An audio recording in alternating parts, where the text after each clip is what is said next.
Hello friends, welcome back to my channel लक्ष्य तक आपके साथ। डेली करंट अफेयर्स सेशन में आज हम डिस्कस करने वाले हैं 13 जनवरी 2022 के बहुत ही इम्पोर्टेंट क्वेश्चंस। गाइस, आज जितने भी क्वेश्चंस हम लोग डिस्कस करेंगे सारे के सारे इम्पोर्टेंट होने वाले हैं, तो इसको आप लोग नोट डाउन करते चलिएगा। बहुत ही इम्पोर्टेंट सेशन आज का होने वाला है और आप लोग कमेंट बॉक्स में ज़रूर बताइएगा, जितने लोग बेस को देखिएगा, कि आज का सेशन कैसा रहा, आप लोग को क्या समझ में आया, क्या नहीं आया। कोई भी सजेशन हो वो आप लोग ज़रूर बताइएगा। और जैसा कि हम लोग डेली करते आ रहे हैं कि लास्ट में करंट डिस्कशन के बाद हम लोग क्या करेंगे, एंशिएंट हिस्ट्री के कुछ क्वेश्चंस की प्रैक्टिस करने वाले हैं, साथ में ही करेंगे हम लोग। और लास्ट में एक क्वेश्चन आपके लिए होगा जिसका आप लोग आंसर कमेंट बॉक्स में दीजिएगा और कोशिश करिए कि सभी आंसर दीजिए, एक दो लोग ही आंसर खाली देते हैं। तो चलिए बिना देर किए आज का सेशन स्टार्ट करते हैं और आज का पहला क्वेश्चन देखते हैं कि क्या कह रहा है। पहला क्वेश्चन है, हाल ही में इसरो के नए अध्यक्ष के रूप में नियुक्त हुए हैं। तो इसरो के नए अध्यक्ष के रूप में किसकी नियुक्ति हुई है? तो एस सोमनाथ की। एस सोमनाथ, ठीक है। इसरो के नए अध्यक्ष के रूप में किसकी नियुक्ति हुई है? एस सोमनाथ की। इसके पहले कौन था? ये किसकी जगह ले रहे हैं? के सिवान। के सिवान। तो ये के सिवान के स्थान पर ये अध्यक्ष नियुक्त हुए हैं, ठीक है। तो ये के सिवान की जगह ले रहे हैं। के सिवान जी का जो है ये कब तक पद पर है? 14 जनवरी तक, ठीक है। इसके बाद ये एस सोमनाथ जी कार्यभार संभाल लेंगे, ठीक है। तो जो एस सोमनाथ हैं, एस सोमनाथ जी जो हैं, ये वर्तमान में प्रेजेंट टाइम की बात करें तो ये वर्तमान में VSSC का मतलब विक्रम एस साराभाई विक्रम साराभाई। एक एस का मतलब सैटेलाइट, मतलब कि अंतरिक्ष, और सी मीन्स सेंटर यानी केंद्र, ठीक है। तो VSSC के निदेशक के रूप में तैनात हैं, ठीक है। और ये जो हैं एस सोमनाथ, ये 10वें अध्यक्ष के रूप में, ठीक है, 10वें अध्यक्ष के रूप में इनकी नियुक्ति हुई है। तो ये सारे फैक्ट, एक एक फैक्ट नोट करिएगा, ठीक है। सारे इंपॉर्टेंट, कहीं से भी क्वेश्चन पूछा जा सकता है, ठीक है। और ये इसरो जो है, इसरो, इसका फुल फॉर्म क्या है? इंडियन स्पेस, एक minute, Indian space research organisation, ठीक है। तो ये हो गया, यानी कि भारतीय अंतरिक्ष अनुसंधान ऑर्गेनाइजेशन, ठीक है। क्लियर हो गया होगा। तो चलते हैं अब इससे संबंधित, हाँ, एक और फैक्ट इससे रिलेटेड देख लेते हैं कि इसरो की स्थापना कब हुई थी, ठीक है। ये पहले भी किसी लेक्चर में मैंने डिस्कस किया था, लेकिन फिर भी बता दे रहे हैं, जितनी बार रिवीजन हो जाएगा चीज़ें क्लियर रहेंगी। तो इसरो का जो इसरो की स्थापना हुई थी 15 अगस्त 1969, ठीक है। 15 अगस्त 1969 यानी 1969, 15 अगस्त 1969, ठीक है। और इसरो का हेडक्वार्टर की बात करें तो ये कहाँ पर है? हेडक्वार्टर कहाँ है? बंगलुरु, ठीक है, बेंगलोर। और ये जो है कहाँ पर है? कर्नाटक, ठीक है। ये क्लियर हो गया होगा। तो चलते हैं नेक्स्ट क्वेश्चन पर हम लोग। नेक्स्ट क्वेश्चन क्या कह रहा है हमारा सेकेंड नंबर का, कि 15 से 18 यानी 15 से 18 वर्ष के बच्चों का टीकाकरण करने वाला भारत का पहला राज्य या केंद्र शासित प्रदेश, ठीक है। सारे के सारे क्वेश्चन इंपॉर्टेंट होने वाले हैं, तो अच्छे से इसको समझिए, नोट डाउन करिए और क्लास को इसी समय शेयर कर दीजिए। आप लोग भूल जाते हैं शेयर करना, ठीक है। तो 15 से 18 वर्ष के बच्चों का टीकाकरण करने वाला भारत का पहला राज्य केंद्र शासित प्रदेश कौन बन गया है? लक्षद्वीप बन गया है, ठीक है। कौन सा बन गया है? लक्षद्वीप बन गया है। तो गाइज, ये जो लक्षद्वीप बना है, ये पहले तो ये देख लेते हैं, ये क्वेश्चन हम लोग डिस्कस किए थे कि ये कब से टीकाकरण स्टार्ट हुआ, पहले ये देख लेते हैं। तो जनवरी को, 3 जनवरी 2022 को स्टार्ट हुआ। और ये क्या हुआ, इतनी जल्दी ये क्या किया, 100% टीकाकरण करने वाला पहला केंद्र शासित प्रदेश बन गया। ठीक है, ये हो गया। और अगर लक्षद्वीप की बात करें तो ये भारत का सबसे छोटा क्या है, केंद्र शासित प्रदेश है। भारत का सबसे छोटा केंद्र शासित प्रदेश है। ठीक है, ये क्लियर हो गया होगा। और देख लेते हैं इसके बारे में और फैक्ट कि ये भारत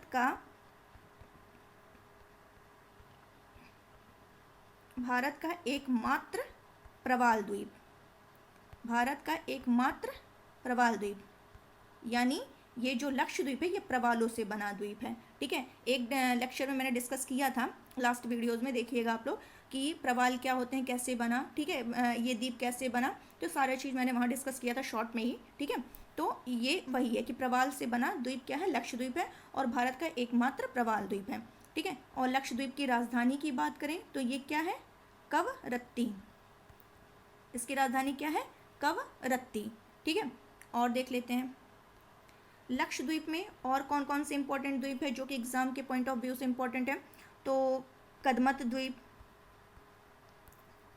ठीक है, कदमत,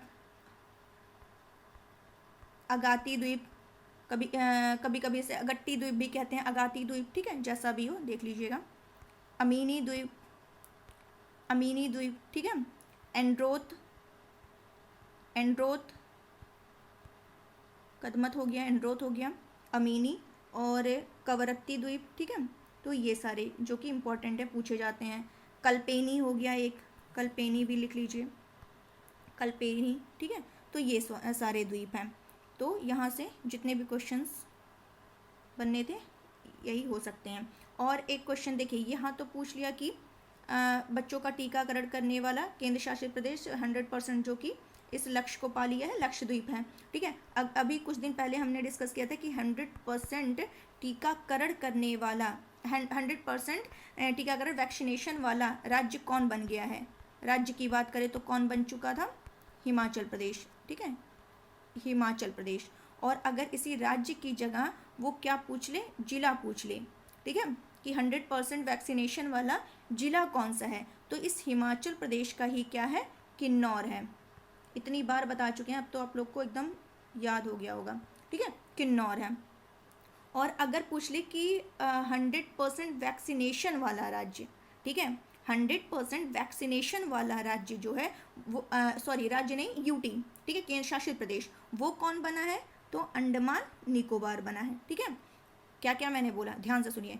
100% वैक्सीनेशन वाला राज्य हिमाचल प्रदेश, 100% वैक्सीनेशन वाला जिला किन्नौर, हिमाचल प्रदेश में ही एक जिला है किन्नौर, वो है। ठीक है, 100% वैक्सीनेशन वाला यूटी यानी केंद्र शासित प्रदेश अंडमान निकोबार। और अभी जो ये क्वेश्चन हम लोग डिस्कस किए, 15 से 18 वर्ष के बच्चों का, ठीक है, 15 से 18 वर्ष के बच्चों का टीकाकरण करने वाला जो केंद्र शासित प्रदेश बना वो लक्षद्वीप है। तो कंफ्यूज मत होइएगा, चारों एक लाइन साथ ही लिख लीजिएगा ताकि क्लियर रहे। ठीक है, एक मिनट आप लोग को मैप दिखा देते हैं लक्षद्वीप का।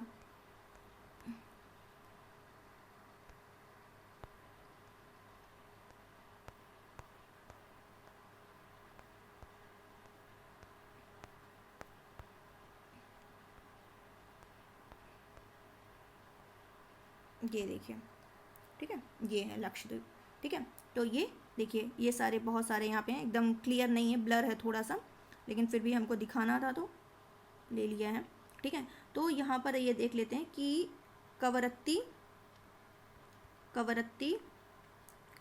और मिनिकाय, कवरत्ती और मिनिकाय, ये दोनों जो अलग होते हैं किस डिग्री चैनल से, 9 डिग्री। ठीक है, 9 डिग्री चैनल से अलग होते हैं। कौन कौन, कवरत्ती और मिनिकाय, ये कितने डिग्री चैनल से अलग होते हैं, 9 डिग्री चैनल से। ठीक है, ये क्लियर हो गया होगा। और चलते हैं, और लक्षद्वीप इसकी राजधानी, तो कवरत्ती पूछ ले या लक्षद्वीप पूछ ले। ठीक है, ये दोनों लिख लीजिएगा, 9 डिग्री चैनल।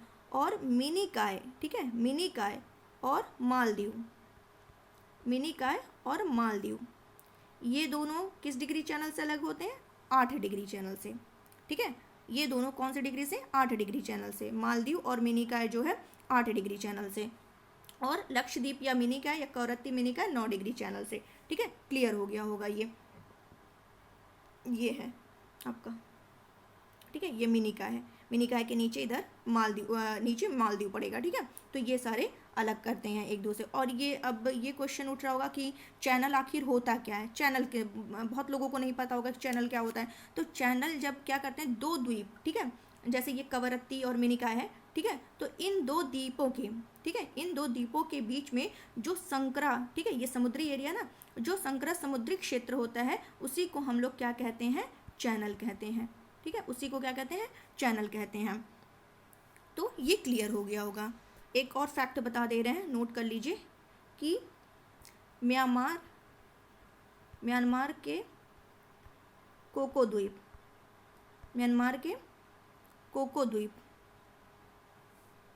ठीक, और उत्तरी म्यांमार का कोको द्वीप और उत्तरी अंडमान, उत्तरी अंडमान, ठीक है, अंडमान के बीच जो है वो कौन सा चैनल है? Coco channel, Coco channel.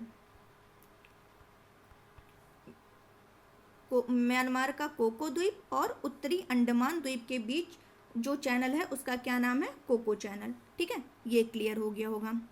चलिए, और हाँ, एक और देख लीजिए, इधर तो नहीं, अंडमान निकोबार को देख लेते हैं कि अंडमान और निकोबार को कौन सा डिग्री चैनल अलग करता है, तो उसको भी देख लीजिए, एक साथ नोट कर लीजिए सारा। 10 डिग्री चैनल, ठीक है, 10 डिग्री चैनल। ये अब क्लियर हो गया होगा कि ये जो अंडमान निकोबार का, तो अंडमान का जो लिटिल अंडमान है, अंडमान में भी ढेर सारे हैं, ठीक है, कभी उसको टाइम मिला तो उसके बारे में भी डिस्कस करेंगे। तो ये लिटिल अंडमान, अंडमान का जो लिटिल अंडमान है वो, और निकोबार का कार निकोबार, ठीक है, इसके बीच में क्या है? 10 डिग्री चैनल, जो दोनों को अलग करता है। चलते हैं नेक्स्ट, अपने क्वेश्चन पर आ जाते हैं।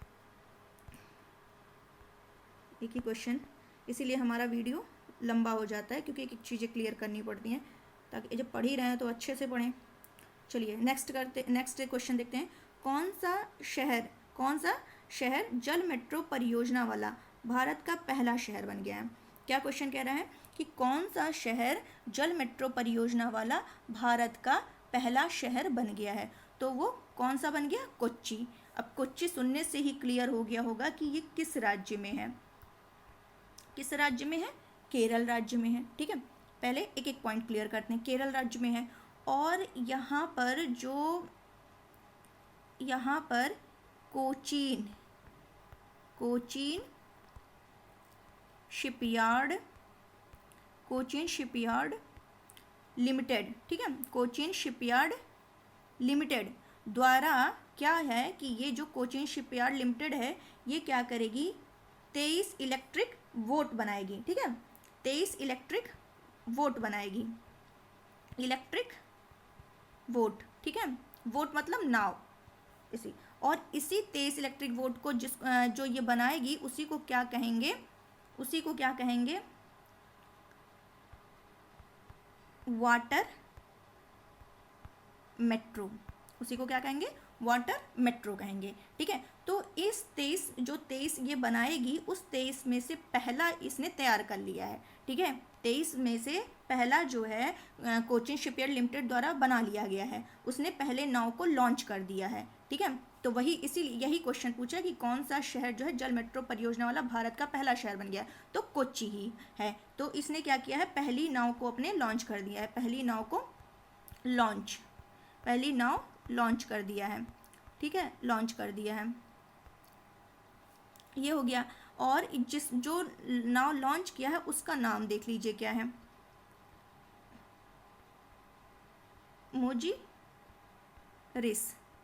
मुजी रिस नाम है, ठीक है। क्लियर हो गया होगा। अब इतने फैक्ट जितने हैं सारे के सारे इंपॉर्टेंट है, नोट करिए, सारे इंपॉर्टेंट है, ठीक है। अब चलते हैं, ये जो केरल है, ठीक है, केरल में ही है कोच्चि। तो केरल की राजधानी तिरुवनंतपुरम, पता होगा सबको, नहीं पता है तो नोट डाउन कर लीजिए, तिरुवनंतपुरम, ठीक है। और राज्यपाल यहाँ के कौन है? राज्यपाल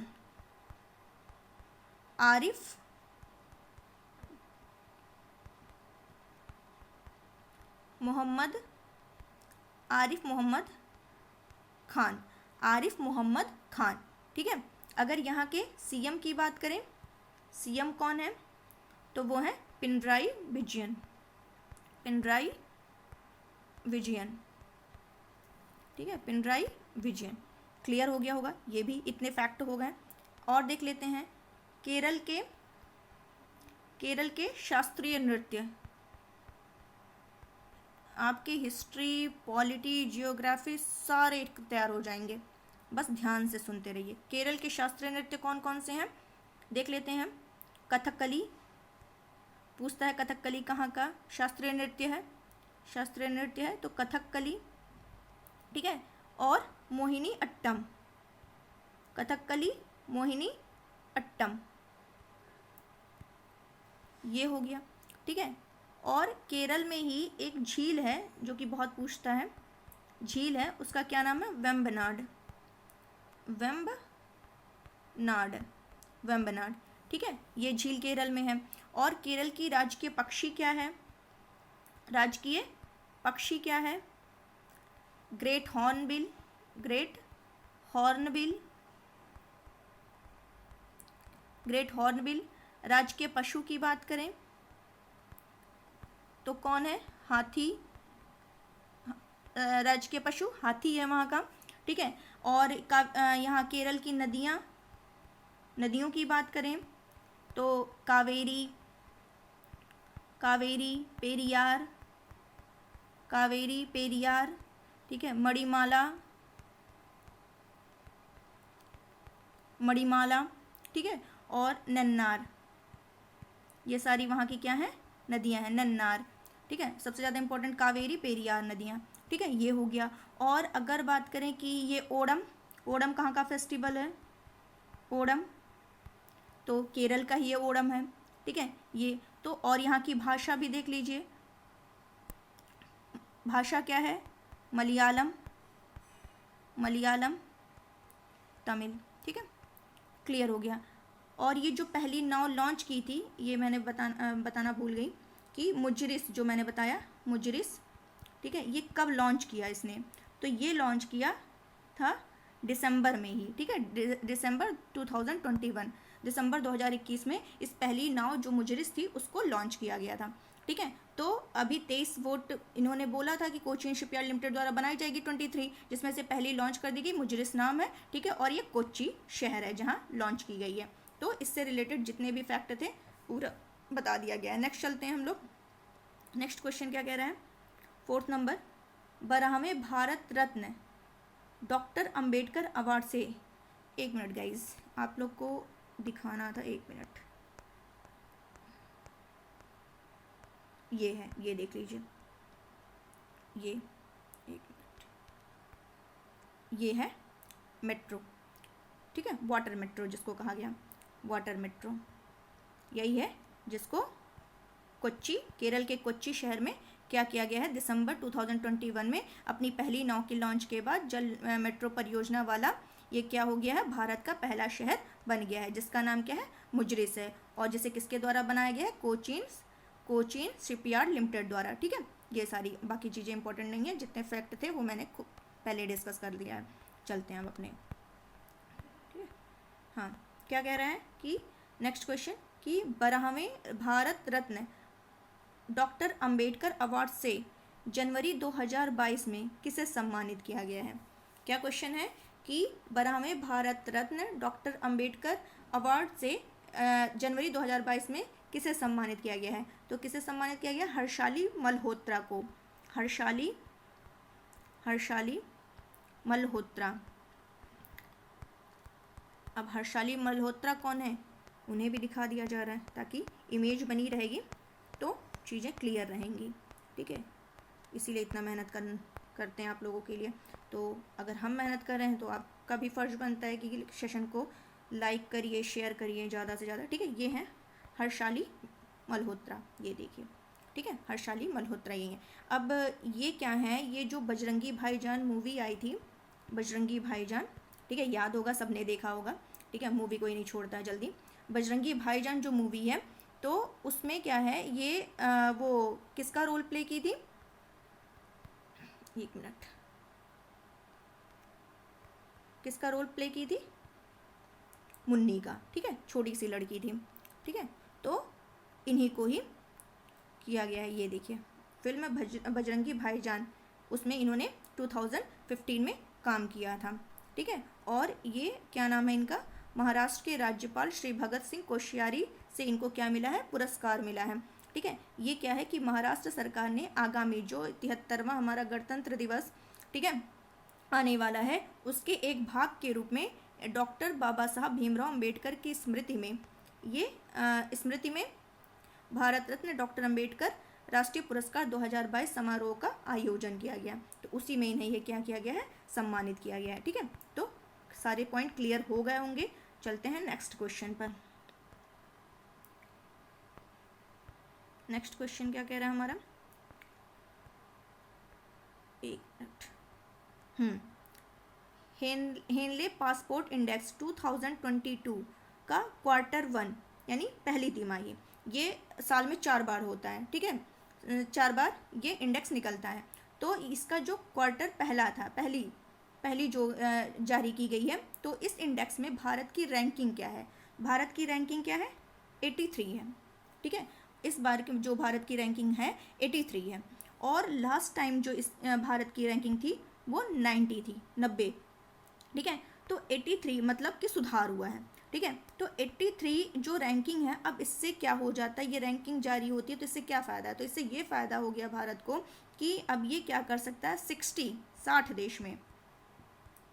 देश में क्या कर सकता है? ये बिना वीज़ा की एंट्री ले सकता है, ठीक है। 60 कंट्रीज़ में ये क्या कर सकता है? बिना वीज़ा के ये क्या कर सकता है? प्रवेश कर सकता है, ठीक है। और लास्ट टाइम जब 90 इसका रैंक आया था, 90 आया था, तब इसको कितने देश में जाने की एंट्री थी बिना वीज़ा के? 58, ठीक है। और अब क्या है? 60 है। तो ये सारा कभी कभी पिछला भी पूछ लेता है, तो सबको आगे पीछे सब कवर करते चलना है, ठीक है। ये सब देखना है। और देख लेते हैं कि भारत की रैंकिंग तो हो गई 83, और फर्स्ट पे कौन आया है? फर्स्ट पर कौन आया है? तो जापान एंड सिंगापुर, ठीक है, जापान एंड सिंगापुर, ये दोनों फर्स्ट पर आए हैं। और इन दोनों को कितने देश में ये जा सकते हैं? बिना वीज़ा के एंट्री कर सकते हैं, यात्रा कर सकते हैं? 192 देश, ठीक है। ये क्लियर हो गया होगा। एक एक पॉइंट क्लियर करते चलिए। और ये जो इंडेक्स जारी की जाती है, ठीक है, ये कितने मतलब इसमें कितने देशों के पासपोर्ट शामिल हुए हैं? 199, जिसमें से 192 में जापान और क्या नाम है उसका? सिंगापुर, ठीक है। ये दोनों बिना वीज़ा के एंट्री कर सकते हैं, ठीक है। ये हो गया। और सबसे खराब स्थिति किसकी है? सबसे खराब तो किसकी स्थिति है सबसे खराब? अफ़गानिस्तान की सबसे खराब स्थिति है। पाकिस्तान की भी खराब स्थिति है, ठीक है, लेकिन सबसे ज़्यादा खराब स्थिति अफ़गानिस्तान की है। तो इतना जितना भी क्लियर फैक्ट था सारा क्लियर हो गया होगा। और देख लेते हैं कि ये जो जापान है, जापान के प्रधानमंत्री कौन है? तो फूमियो किशिदो। क्या है? प्रधानमंत्री कौन है? उनका नाम फूमियो किशिदो,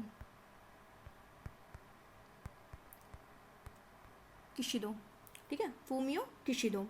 और एक और देख लेते हैं कुछ इसमें।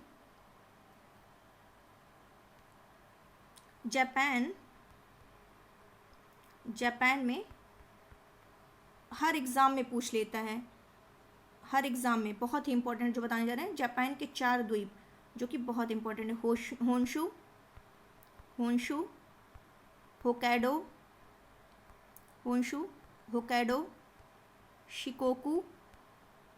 शिकोकू और एक है क्यूशू, ठीक है। होन्शू, होकैडो, शिकोकू, क्यूशू द्वीप, ठीक है, ये जापान के द्वीप हैं, ठीक है। और ये जापान का मैनचेस्टर किसको कहते हैं? जापान का मैनचेस्टर ओसाका, जापान का मैनचेस्टर ओसाका, ठीक है। और अभी जापान के टोक्यो में ही 32वां ग्रीष्मकालीन ओलंपिक हुआ था, कहाँ हुआ था? जापान के टोक्यो में ही हुआ था, ठीक है। 2021 का 32वां जो हुआ था, जो 2021 में हुआ, वो किस नंबर का ओलंपिक था? ग्रीष्मकालीन 32 नंबर का, ठीक है। तो वो जापान के टोक्यो में ही हुआ था। और 33वां कहाँ होने वाला है? फ्रांस के पेरिस में होने वाला है। 33वां कहाँ? फ्रांस के पेरिस में होने वाला है, ठीक है। क्लियर हो गया होगा। चलते हैं नेक्स्ट क्वेश्चन पर। अब हाल ही में चर्चित, क्या चर्चा में है? उल्फ ज्वालामुखी। क्या नाम है इसका? उल्फ ज्वालामुखी, ठीक है। उल्फ ज्वालामुखी ये किस द्वीप पर स्थित है? तो किस द्वीप पर स्थित है? गैलोपेगास द्वीप समूह। किस द्वीप पर स्थित है? गैलोपेगास द्वीप समूह पर ये स्थित है, ठीक है। और अभी हम दिखा भी दे रहे हैं, एक मिनट। ये उल्फ ज्वालामुखी गैलोपेगास द्वीप पर स्थित है। और इस ज्वालामुखी को माउंट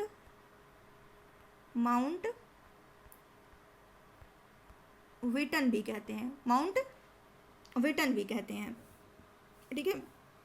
तो ये किस द्वीप समूह पर स्थित है? गैलोपेगास द्वीप समूह पर स्थित है, ठीक है। और ये है कहाँ पर? इक्वाडोर, ठीक है। इक्वाडोर देश में ये गैलापेगोस द्वीप समूह, ठीक है, ये हो गया। और ये जो है गैलापेगोस द्वीप समूह, ये इस द्वीप समूह में ये सबसे ऊंचा, ठीक है, सबसे ऊंचा ज्वालामुखी है, ठीक है, ये हो गया होगा। और हम आपको लोकेशन दिखा दें, एक मिनट, इक्वाडोर का, ताकि क्लियर हो जाए आपको सारी चीज़ें। ये देखिए, साउथ अमेरिका में इक्वाडोर, ये है इक्वाडोर, ठीक है, ये, ठीक है। और यहीं पर इक्वाडोर में क्या है? माउंट कोटोपैक्सी ज्वालामुखी, माउंट कोटोपैक्सी, ये भी इम्पोर्टेंट है। आज का सेशन ही इम्पोर्टेंट है, ठीक है। माउंट कोटोपैक्सी, ठीक है, ये क्लियर हो गया होगा। और इक्वाडोर की राजधानी की बात करें तो ये क्या है? क्विटो, ठीक है। और बात करें तो ये देखिए, दूसरे, एक मिनट, यहाँ चलते हैं, यहाँ देखते हैं। ये देखिए, पहले इसको आप लोग देख लीजिए, फिर आगे मैप दिखाते हैं कि गैलापैगोस में सबसे ऊंचा ज्वालामुखी फटा, इसमें विस्फोट हुई, ठीक है। और ये देखिए, गैलापैगोस द्वीप समूह का सबसे ऊंचा पर्वत उल्फ ज्वालामुखी कब? थर्सडे को रात में फट गया, जिसके बाद जो प्रशांत महासागर पैसिफिक ओशन है उसमें क्या हुआ? लावा गिरने लगा और राख हवा में फैल गई, ठीक है। तो ये मतलब ये जो ये सबसे ऊंचा पर्वत है उल्फ ज्वालामुखी, ये किस द्वीप समूह पर है? गैलापैगोस द्वीप समूह पर, ठीक है। और इससे क्या हुआ? जो पैसिफिक ओशन है, ठीक है, वहाँ पर क्या हुआ? लावा पूरा फैल गया। ये आपको दिख रहा होगा, ये देखिए, ये देखिए, ये, और ये पूरा फैल गया है, ये देखिए, ठीक है, क्लियर हो गया होगा।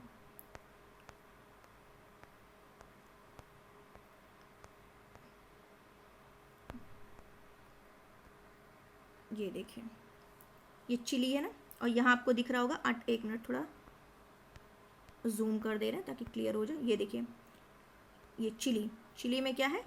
ये देखिए, आटाकामा मरुस्थल, आटाकामा डिजर्ट, ठीक है, मरुस्थल, ठीक है, ये क्लियर हो गया होगा।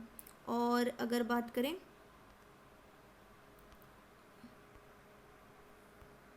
एक मिनट, ये देखिए, ये आपको दिख रहा होगा, ये देखिए, ये दिख रहा होगा, ये पेरू और ये बोलीविया, ठीक है, पेरू और बोलीविया, ठीक है, ये दोनों दिख रहा होगा। तो इसके मध्य में क्या है? टिटिकाका झील, क्या है? टिटिकाका झील, ठीक है, टिटिकाका झील। बोलीविया और पेरू के मध्य क्या है? टिटिकाका झील। बहुत ही इंपॉर्टेंट फैक्ट सारे बता रहे हैं, ठीक है। ये हो गया, मैप भी देख लिया होगा आप लोगों ने, क्लियर हो गया होगा सारी चीज़ें। ये देखिए, यहाँ पे देख लीजिए सारा, ये है साउथ अमेरिका, और यहाँ पे है चिली, पेरू, और ये ब्राज़ील, ठीक है, ब्राज़ील में क्या है? अमेजन वर्षावन, ठीक है, पूछता अमेजन वर्षावन, तो ब्राज़ील, ठीक है, ये क्लियर हो गया होगा। इक्वाडोर ये है जिसके बारे में सारे फैक्ट बता चुके हैं, ठीक है। अर्जेंटीना ये है, ये देखिए, अर्जेंटीना में क्या है? कौन से घास पाए जाते हैं अर्जेंटीना में? कौन से घास के मैदान? पंपास, ये भी पूछता है, ठीक है। कि अर्जेंटीना में कौन से घास के मैदान है, पंपास घास के मैदान है। और देख लेते हैं और भी घास, जब बात उठी गई है तो सारे घास क्लियर कर दे रहे हैं कि कहाँ पे कौन सा है। ठीक है, चलिए देख लेते हैं कि करके। पंपास अर्जेंटीना जो कि साउथ अमेरिका में है। ठीक है, अगर वेल्ड घास की वेल्ड घास कहाँ है तो ये दक्षिण अफ्रीका, साउथ अफ्रीका। ठीक है, दक्षिण अफ्रीका। डाउन्स घास की बात करें तो ये घास डाउन्स कहाँ पाए जाते हैं, ऑस्ट्रेलिया में, ठीक है, ये हो गया। अगर सेल्वास की बात करें तो ये कहाँ पाए जाते हैं, ये भी अमेजन दक्षिण अमेरिका। ठीक है, दक्षिण अमेरिका, ये क्लियर हो गया होगा। और आगे चलते हैं, अगर बात करें लानोस की, लानोस घास के मैदान कहाँ पाए जाते हैं, वेनेजुएला। ठीक है, सवाना घास कहाँ पाया जाता है, अफ्रीका। ठीक है, ऑस्ट्रेलिया में भी। ठीक है, ये हो गया। अगर बात करें प्रेयरी तो ये नॉर्थ अमेरिका। ठीक है, उत्तरी अमेरिका, नॉर्थ अमेरिका। अगर बात करें स्टेपी तो स्टेपी कहाँ पाया जाता है, स्टेपी घास के मैदान कहाँ पाए जाते हैं, यूरेशिया,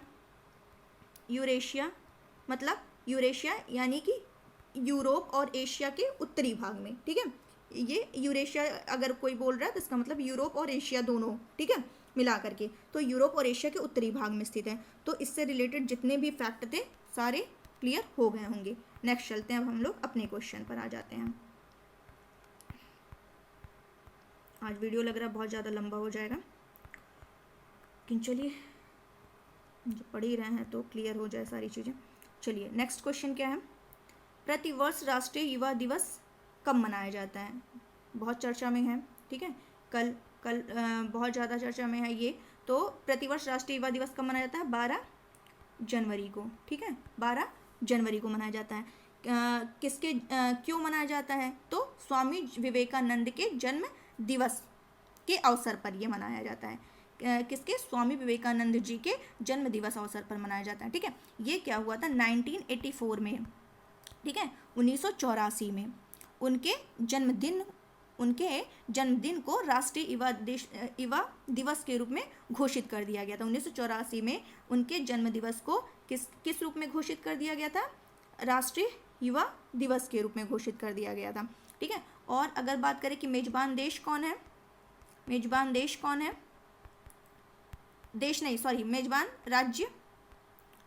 राज्य वो है पुदुचेरी।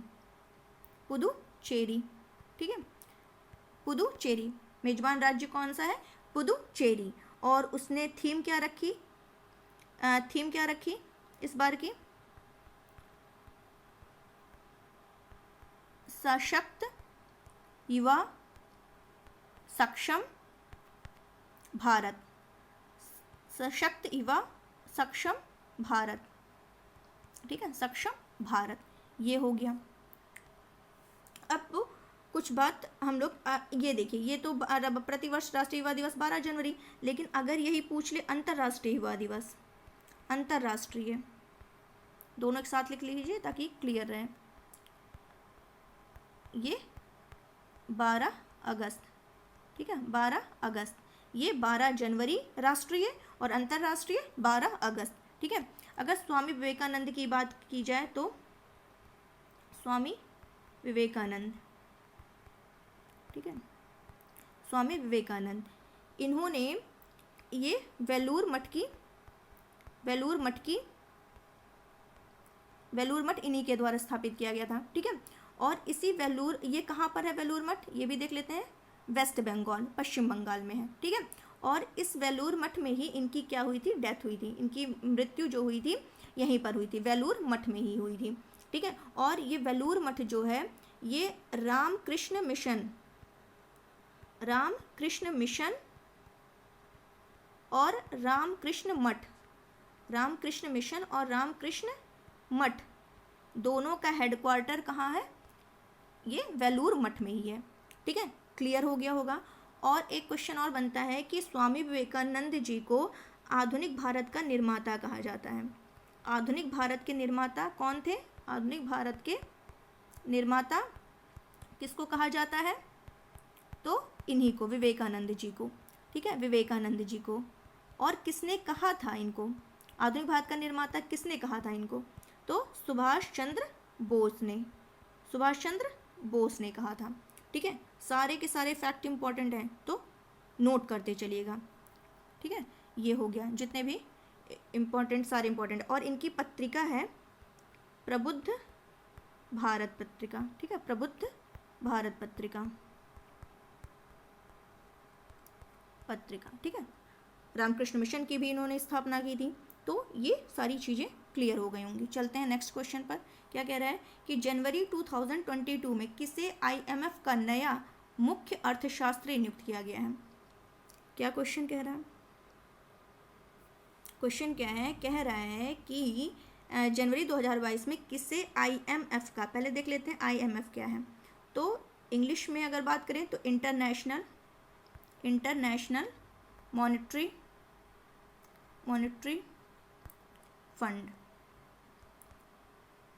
फंड। ठीक है, इंटरनेशनल मॉनेटरी फंड। अगर हिंदी इसकी देखें तो अंतर्राष्ट्रीय क्या कहते हैं, अंतर्राष्ट्रीय मौद्रिक फंड। ठीक है, अंतर्राष्ट्रीय मौद्रिक कोष जिसको बोलते हैं, मौद्रिक मुद्रा कोष, अंतर्राष्ट्रीय मुद्रा कोष बोलते हैं, और इंग्लिश में इंटरनेशनल मॉनेटरी फंड।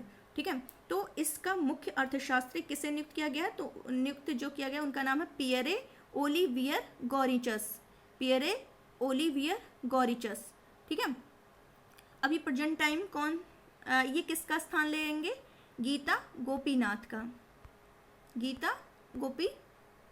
का ये स्थान लेंगे। ठीक है, गीता गोपीनाथ जी अब मतलब वहाँ के उस पर रहेंगी, पोस्ट पर रहेंगी। तो उप प्रबंध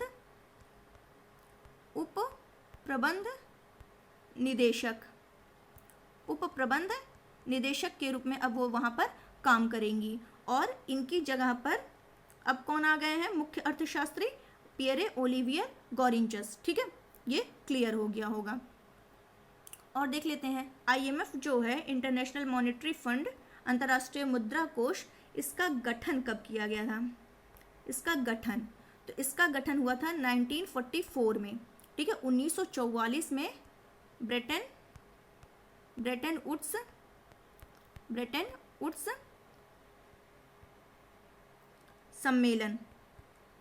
वुड्स सम्मेलन अमेरिका में हुआ था।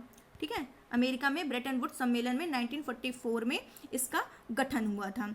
ठीक है, और इसका IMF का हाँ ठीक है, एक मिनट, हेडक्वार्टर अभी बता रहे हैं, पहले ये क्लियर हो जाए कि इसका ब्रेटन वुड्स सम्मेलन में क्या हुआ था? इसका गठन हुआ था। और इसमें उस समय जब गठन हुआ था तो कितने देश थे? 29। ठीक है, 29 देश। ठीक है, 29 सदस्य देश के साथ ये क्या था? ये IMF अस्तित्व में आया था, इसका गठन हुआ था। 29 सदस्य देश थे उस टाइम। ठीक है, अब प्रेजेंट टाइम में कितने हो गए हैं? 190। ठीक है, 190 देश हो गए हैं। और 190 देश में अगर नवीनतम देश कौन है, मतलब 190 नंबर का कौन सा है नवीनतम? अंडोरा। ठीक है, ये है, क्लियर हो गया होगा। अगर IMF के हेडक्वार्टर की बात करें तो कहाँ है? वाशिंगटन DC इसका हेडक्वार्टर है। ठीक है, और IMF क्या है? जब मुद्रा कोष है तो अंतर्राष्ट्रीय वित्तीय संस्थान है। ठीक है, और ये IMF जो है, जो रिपोर्ट जारी करती है, बहुत ही इंपॉर्टेंट है सारा। ठीक है, IMF जो रिपोर्ट जारी करती है, पूछता है, ये तो सभी एग्जाम में, IAS के एग्जाम में भी पूछता है अंतर्राष्ट्रीय वित्तीय, क्या, एक मिनट रुक जाइए। IMF जो है, ये जो रिपोर्ट जारी करती है उसका नाम है ग्लोबल इकोनॉमिक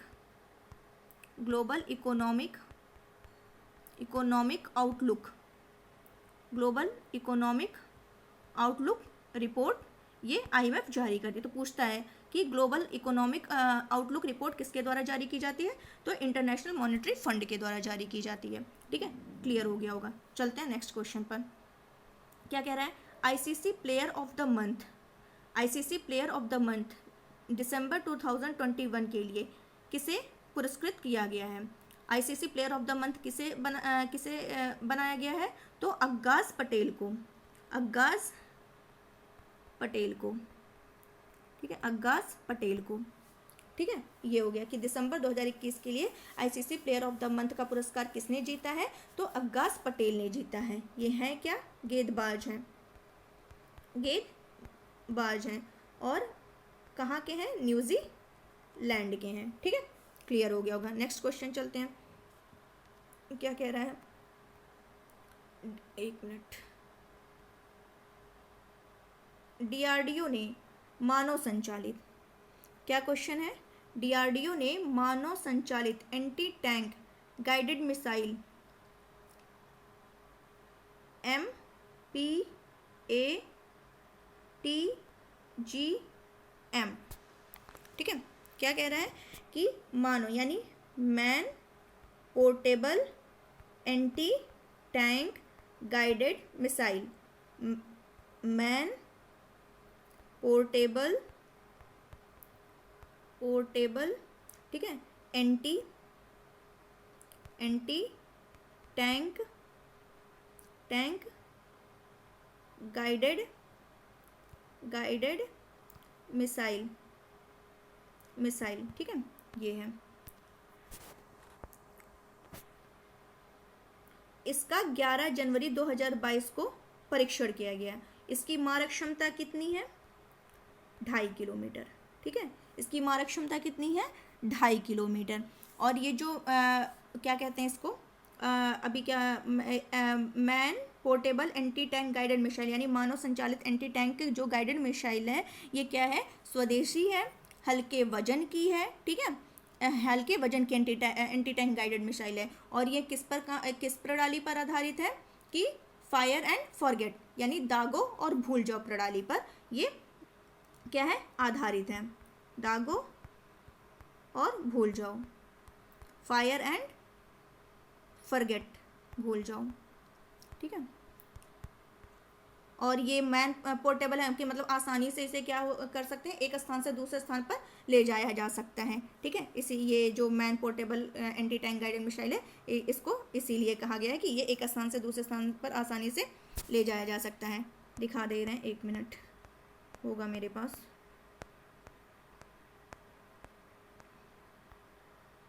ये देखिए मैंने दिखाया नहीं था, ये हैं एस सोमनाथ जो इसरो के नए प्रमुख बने हैं, ये हैं एस सोमनाथ, देख लीजिए, ठीक है। और ये देखिए जिसकी बात कर रहे थे, ये man portable anti tank guided missile, ठीक है। ये डीआरडीओ ने इसका सफलतापूर्वक परीक्षण किया है, जो कि क्या है? कम वजन का है, फायर एंड फॉरगेट मिसाइल है कि दागो और भूल जाओ, ठीक है। ये नेक्स्ट चलते हैं हम लोग अपने क्वेश्चन पर। नेक्स्ट क्वेश्चन क्या कह रहा है कि इम्पोर्टेंट है, किस बांध को विश्व धरोहर सिंचाई संरचना घोषित किया है? क्या कह रहा है क्वेश्चन कि किस बांध को विश्व धरोहर सिंचाई संरचना घोषित किया गया है? तो वो कौन सा बांध है? ढुकवा बांध है, ढुकवा बांध, ठीक है। थोड़ा नाम अजीब सा है लेकिन अब है तो है, ठीक है। ये क्या था कि ये जो बांध है ये ब्रिटिश शासनकाल में ही निर्मित किया गया था, ब्रिटिश शासनकाल में ही इसका निर्माण किया गया था, ठीक है। और ये क्या था? 1909 में बना था, 1909 में ही बनाया गया था ये, ठीक है। तो करीब 116 साल हो गए हैं, तो 116 साल के बाद भी इसकी जो मतलब संरचना है वो बहुत ही स्ट्रॉन्ग है, मजबूत है, और इसकी जो इंजीनियरिंग है वो अद्भुत है। तो इसी संरचना, इसकी मजबूती के लिए, इसकी अद्भुत इंजीनियरिंग के लिए क्या किया गया है? इसका चयन किया गया है। किसके लिए चयन किया गया है? विश्व धरोहर सिंचाई संरचना के लिए, ठीक है। तो इसमें क्या किया गया है कि इसका जो सिंचाई और जल निकासी पर अंतर्राष्ट्रीय सम्मेलन है, ठीक है। किस पर? क्या मैंने बोला? सिंचाई और जल निकासी पर अंतर्राष्ट्रीय सम्मेलन में दुनिया भर से, ठीक है, पूरे दुनिया भर से विरासत सिंचाई संरचनाओं की खोज की जाती है इस कार्यक्रम में, ठीक है। इस कार्यक्रम में क्या किया जाता है? सिंचाई और जल निकासी पर ये क्या था? एक अंतर्राष्ट्रीय सम्मेलन था जिसमें क्या किया जाता है? पूरी दुनिया से विरासत सिंचाई संरचना की खोज की जाती है। और ये जो कार्यक्रम किया गया वो कहाँ किया गया, कार्यक्रम का आयोजन कहाँ किया गया, मोरक्को, मोरक्को, ठीक है, मोरक्को। ये क्लियर हो गया होगा। तो ये जो मतलब ये किसके द्वारा घोषित किया गया है, तो international commission, international commission on irrigation, irrigation मतलब वही सिंचाई, ठीक है, international commission on irrigation and international commission on irrigation and drainage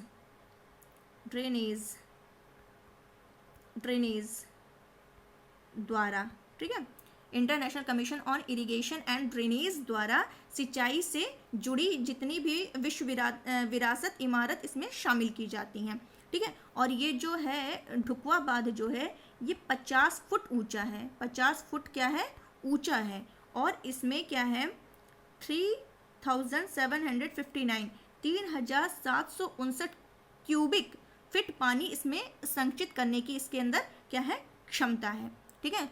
तो ये जो ढुकवा बांध है ये है कहाँ, इतनी कहानी तो हम लोग सुन लिए, ये है कहाँ ये भी देख लेते हैं, झांसी में है, ठीक है। तो इसको पूरा इसको क्या कहते हैं, सुकवा ढुकवा,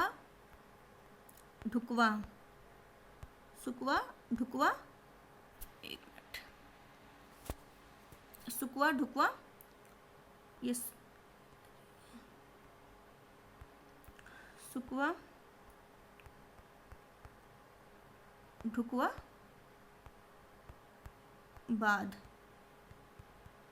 बांध, ठीक है। तो ये क्लियर हो गया होगा कि झांसी में है और ब्रिटिश टाइम में ही क्या था, उसी उनके शासनकाल में ही ये 1909 में बना था, ठीक है। और अभी एक क्वेश्चन और जो कि झांसी से रिलेटेड याद आ रहा है मुझे, झांसी में ही है ये बात ना।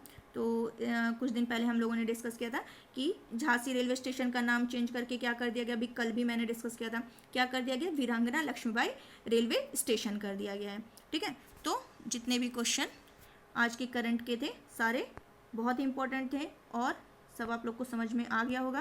तो जल्दी से सेशन को क्या करिए, लाइक कर दीजिए, शेयर कर दीजिए। और फिर चलते हैं हम लोग आज का प्रैक्टिस देखते हैं क्वेश्चन की। एनएशियंट हिस्ट्री के क्वेश्चन को देख लेते हैं फटाफट। क्या कह रहा है कि अपने शिलालेखों में अशोक सामान्यतः किस नाम से जाने जाते थे, अपने शिलालेखों में अशोक सामान्यतः किस नाम से जाने जाते थे। ऑप्शन है चक्रवर्ती, प्रियदर्शी, धर्मदेव, धर्मकीर्ति। तो किस नाम से जाने जाते थे, बहुत ही इंपॉर्टेंट है, ठीक है, प्रियदर्शी।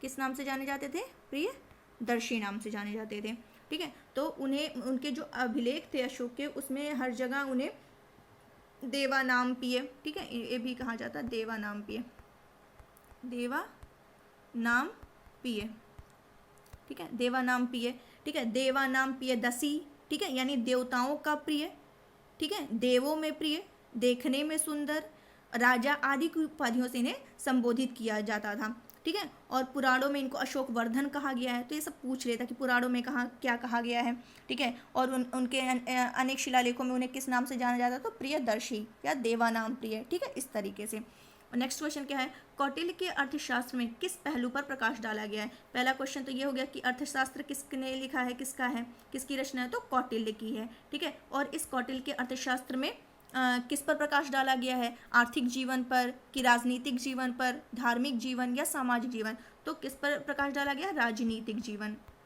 राजनीतिक जीवन, ठीक है। तो किसके राजनीतिक जीवन, तो चंद्रगुप्त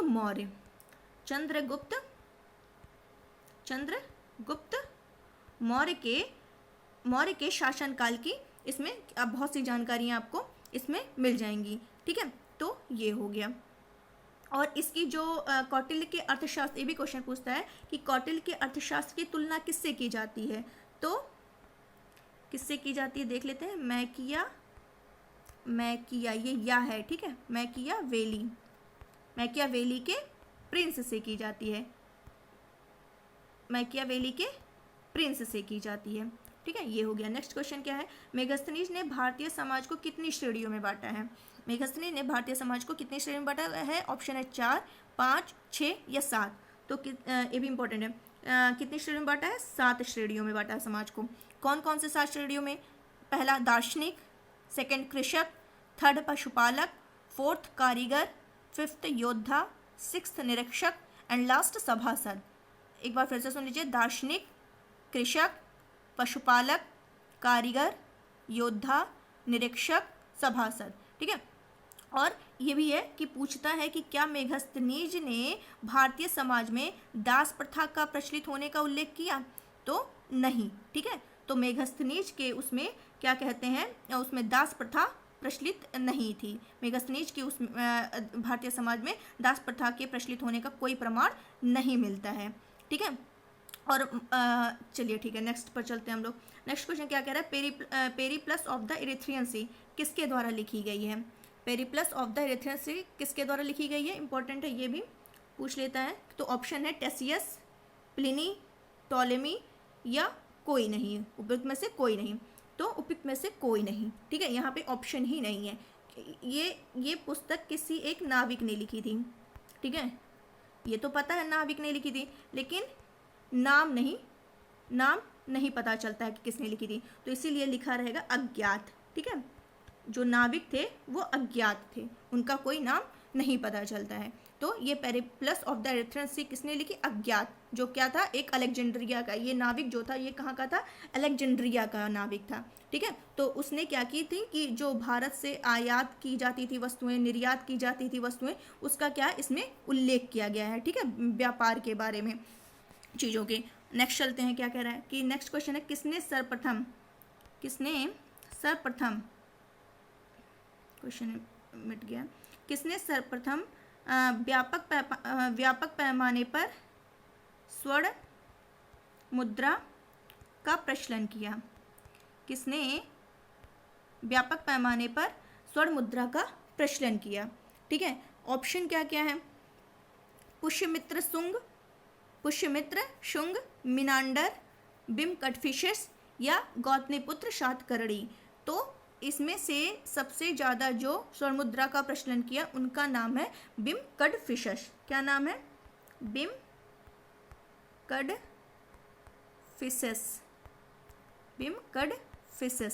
ठीक है, तो ये क्या थे? कुषाण शासक थे, कुषाण शासक। ठीक है, तो कुषाण शासकों ने क्या किया था? बहुत ही बृहत पैमाने पर स्वर्ण मुद्रा का प्रचलन शुरू किया था। ठीक है, और क्या कहते हैं, कुषाण शासक में अगर देखा जाए तो नाम इनका आता बिम कडफिशस। तो ये इन्हें ही स्वर्ण मुद्राओं के प्रचलन का इन्हें ही श्रेय जाता है। किसको? बिम कडफिशस को।